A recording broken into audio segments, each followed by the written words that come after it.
Robin's outside making a video about the truck carburetor, and he told me to come inside. So he's out there. I don't know if you can see that. But anyway, so I thought I'd make a video about what I'm making for dinner. I'm a goofball, I know it. Okay, so I'm making chicken alfredo. I cheat now. I know how to make it from scratch, but Robin had his gallbladder removed, and so he cannot deal with the fat in the cream. Okay, I pushed the wrong button, sorry. I'm trying to get it to switch around. It's not okay. I'll just do it this way. All right. So, you always bring the water to a boil before you put the pasta in. If you do not, your pasta will not have the right texture. And in here, we'll check on the chicken.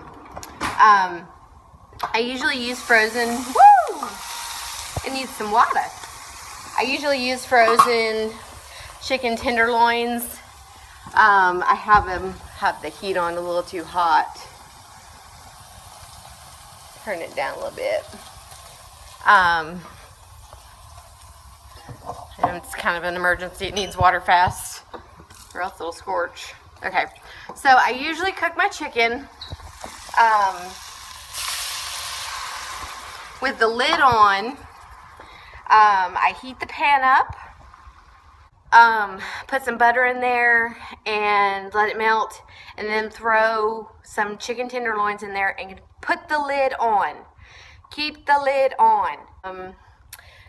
It keeps it tender and not chewy. So that you and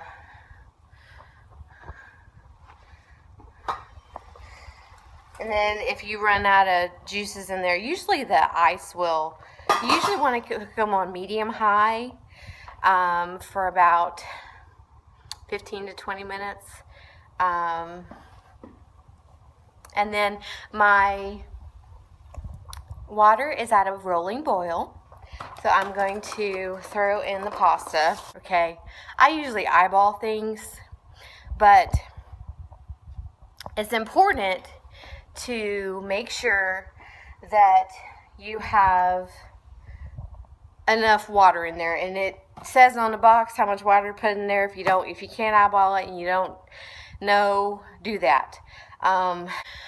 So pasta is really not that hard to do. I can do it, so if I can do it, you can do it.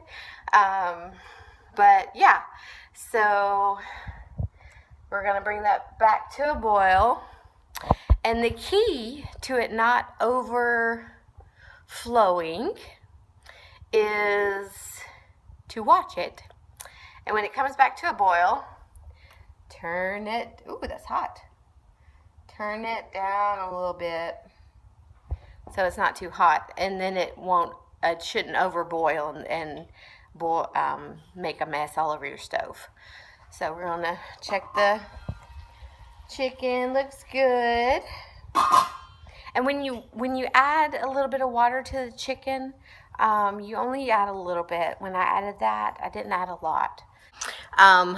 Time your pasta.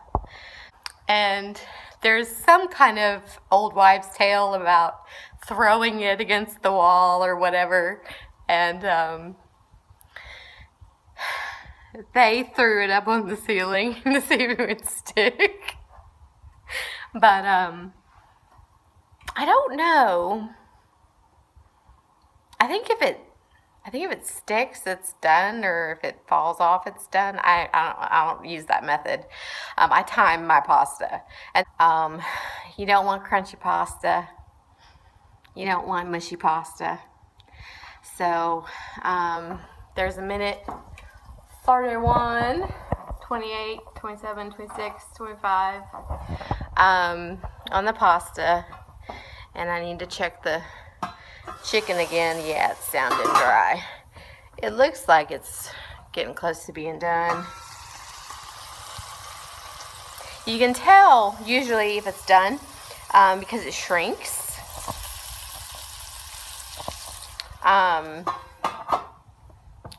And you can of course cut it open.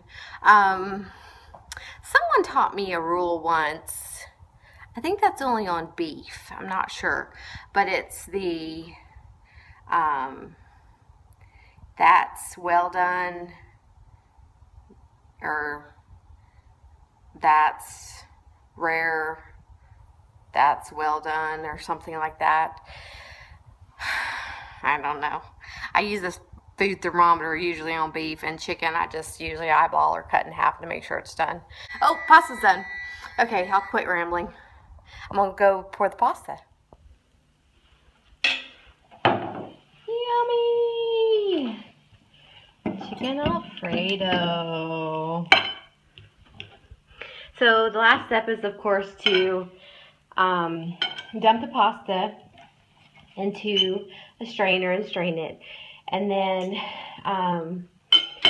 dump your, I use 2 cans of alfredo sauce in your empty pot. And then dump the pasta back in the pot.